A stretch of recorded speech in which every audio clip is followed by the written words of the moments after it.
This is the time of year that gardeners in colder climates wait for all year long. We're enjoying more and more fresh produce from the garden and spending a lot less at the grocery store. And our harvest includes summertime favorites like tomatoes, peppers, eggplants, green beans, summer squash, and a variety of berries. Today I'll share what we're harvesting in July, as well as some of the recipes we're making with those harvests.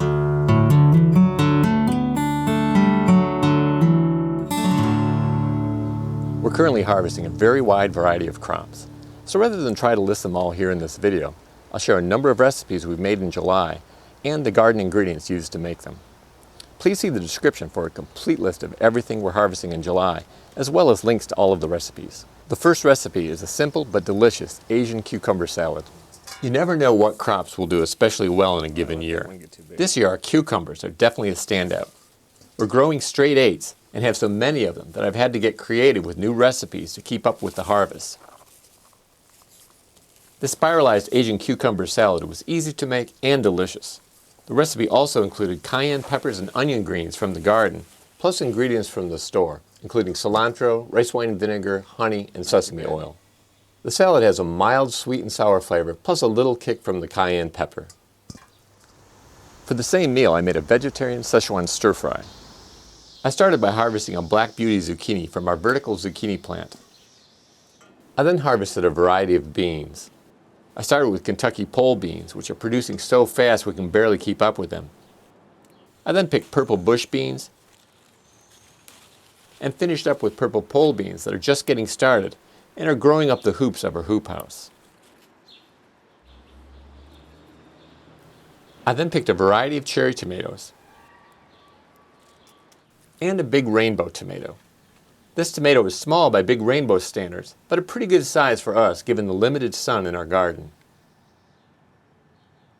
Here's a look at the complete harvest, including the cucumbers that were used to make the Asian cucumber salad.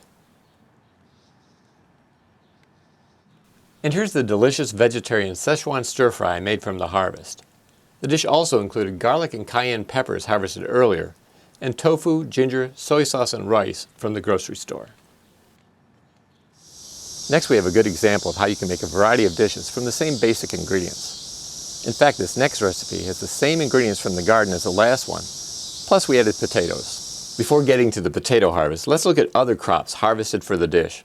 As you can see, this harvest looks a lot like the last one. It includes cherry tomatoes, blush tomatoes, and big rainbow, black vernissage, and Ace 55 tomatoes. I harvested Kentucky pole beans and 2 black beauty zucchinis. The 2 straight 8 cucumbers weren't used in the dish I'm about to show you, but instead were used to make another Asian cucumber salad. For the potatoes, I harvested red gold potatoes that were grown in 7-gallon grow bags. Unlike all the other potatoes we grew this year, the red gold plants weren't very healthy, and this was reflected in the harvest. Though the potatoes themselves were healthy and tasted great, each seed potato only produced 5 small potatoes. Along with garlic and cayenne peppers from the garden, I used these harvests to make this potato, green bean, and zucchini curry, which was absolutely delicious. This recipe also required a number of ingredients from the store, including coconut milk, lemongrass, ginger, cashews, cilantro, spices, and rice. Greens are a big part of our diet year-round, and we eat them in a wide variety of dishes. This next dish features greens, as well as other garden favorites. I started by harvesting purple curly kale, which is one of my wife's many valuable additions to the garden this year. It's nutritious, pretty, and produces very well. I then went to the front yard garden to pick Japanese white egg eggplant, Jimmy Nardello peppers, jalapeno peppers, and basil, oregano, and garlic chives. This is what the full harvest looked like.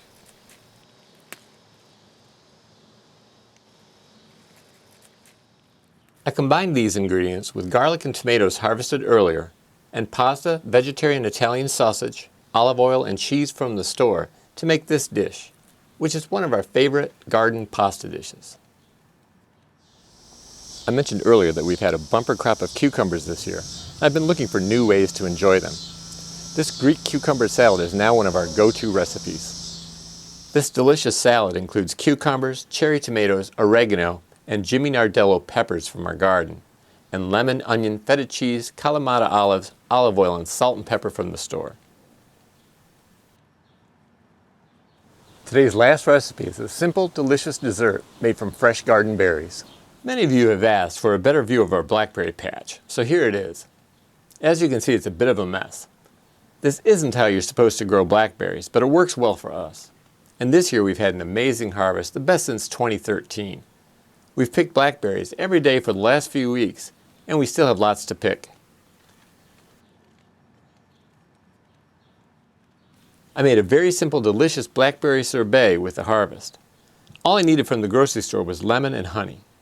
We used an ice cream maker, but you can make it as long as you have a freezer and a blender. Please let me know in a comment below about some of the dishes you're enjoying from your summer garden. I hope some of the recipes I shared today look good enough that you might like to try them as well. As we close, I'll share more pictures from our July harvest. If you like this video, please give it a thumbs up. And if you haven't already, please subscribe for more videos on how to grow a lot of food on a little land without spending much or working harder than you have to.